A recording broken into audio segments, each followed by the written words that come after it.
प्यारे बच्चे, सो कैसे आप सब। तो उम्मीद करता हूं कि आप सब जो बिल्कुल बढ़िया ही होंगे। तो जैसा कि आप सभी को पता होगा कि आपका जो एग्जाम है वो काफ़ी ज़्यादा नज़दीक आ रहा है। सो ऐसे में आपका जो प्रिपरेशन अच्छे ढंग से होना जरूरी है, ठीक है। सो बेसिकली जैसा कि सभी बच्चों को पता भी होगा कि ऑलरेडी हम इस चैनल पे जो है लगातार अच्छे अच्छे क्वेश्चन जो है कर रहे हैं, चाहे वो सब्जेक्टिव में दीर्घ उत्तरीय हो या फिर लघु उत्तरीय हो। और साथ ही साथ आपका जो है शाम का भी जो है 7:30 बजे लाइव क्लास चलता है, जिसमें काफ़ी ज़्यादा बच्चे जो है जुड़ करके जो है लाइव टेस्ट देते हैं। तो सारे बच्चे से रिक्वेस्ट है कि आप भी जो है क्लास को अच्छे तरीके से कीजिए, ताकि आपका जो इस बार अच्छा से अच्छा नंबर आ सके, ठीक है। तो फिलहाल के वीडियोज में तो आपने थंबनेल में देख ही लिया होगा कि आज किस वीडियोज में हम लोग बात करने वाले हैं कि हीरा तथा ग्रेफाइट में जो अंतर है। तो ये लिखने के लिए काफ़ी बार जो एग्जाम में आ जाता है और 5 नंबर का आपका सवाल रहता है, ठीक है। सो इन सवाल को कैसे अच्छे तरीके से लिखना है ताकि हमारा जो फुल में फुल यानी कि 5 में से 5 नंबर जो बोर्ड एग्जाम की तरफ से मिले। तो आइए मैं आपको जो बेहतरीन तरीका जो बताने वाला हूँ इस वीडियोज के अंदर में कि आपको जो अंतर वाला जो भी क्वेश्चन रहेगा उसको कैसे डील करना है, ठीक है। किस तरीके से लिखना है, किस तरीके से बनाना है।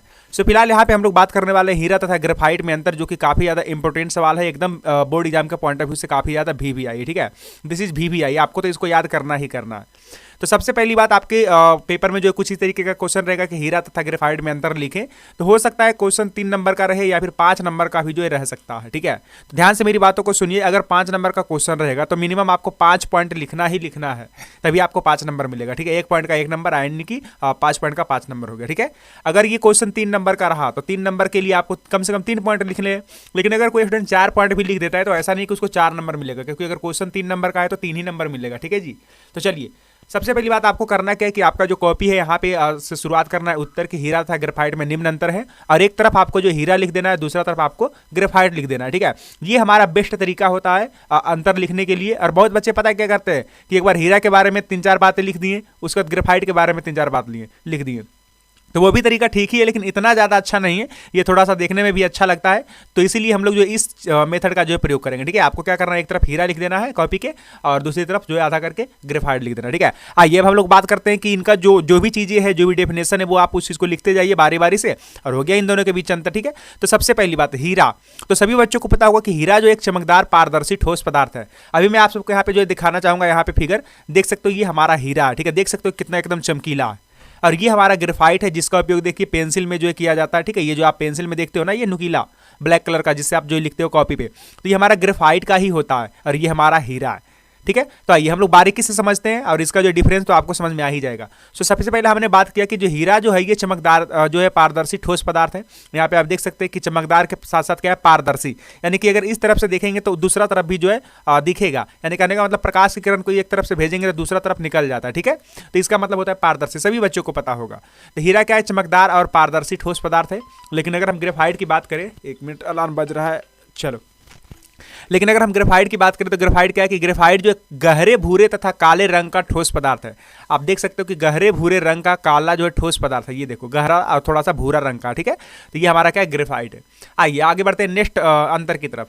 तो आप देख सकते हैं कि दूसरा में कि हीरा जो एक कठोरतम पदार्थ है। आपको पता होना चाहिए कि हीरा जो एकदम पूरा कठोरतम पदार्थ है, बिल्कुल कठोर पदार्थ है, ठीक है। लेकिन अगर हम बात करें ग्रेफाइट की, तो ग्रेफाइट जो एक थोड़ा सा मुलायम पदार्थ हो जाता है, जो कपड़ा तथा कागज पर निशान छोड़ता है।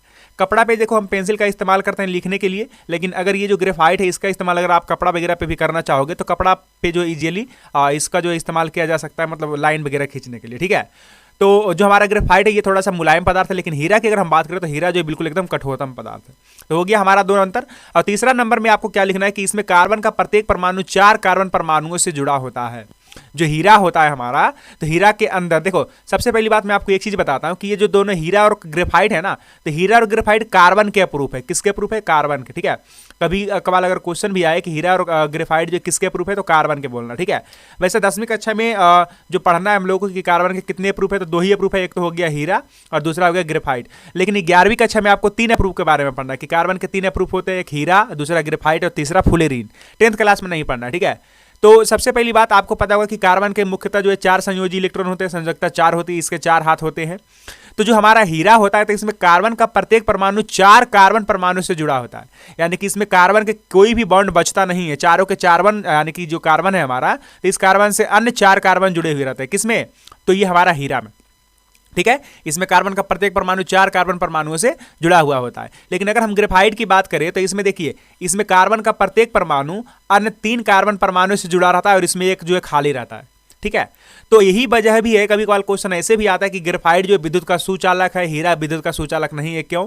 क्योंकि देखिए इसमें क्या होता है कि एक जगह खाली रहता है कार्बन का, तो वहां पे जो है खाली रहता है, तो इसलिए क्या होता है कि विद्युत आवेश के लिए जो एक जगह खाली है, यानी कि वहां से करंट पास हो सकती है। लेकिन इसमें क्या है कि पूरे के पूरे भरे हुए हैं, तो इसमें जो कोई भी किसी भी चीज पर जो आवेश बचता नहीं है, तो इसलिए इससे जो करंट पास नहीं होता है। तो इसीलिए हमारा जो हीरा है वो क्या है, विद्युत का कुचालक, और ग्रेफाइट जो विद्युत का सुचालक, यानी इससे करंट पास होता है। ठीक है, तो इसीलिए आपको समझ में आ गया। तो बेहतरीन ढंग से यहाँ पे आपको क्या लिखना है, तो आपको सिर्फ यहाँ पे लिखना यही है कि जो हमारा हीरा है, तो हीरा में कार्बन के जो 4 परमाणु जो है कार्बन परमाणु से जुड़ा रहता है। लेकिन अगर हम बात करें ग्रेफाइट की, तो ग्रेफाइट में क्या होता है कि कार्बन परमाणु से अन्य 3 कार्बन परमाणु जुड़े रहते हैं। कितने कार्बन परमाणु?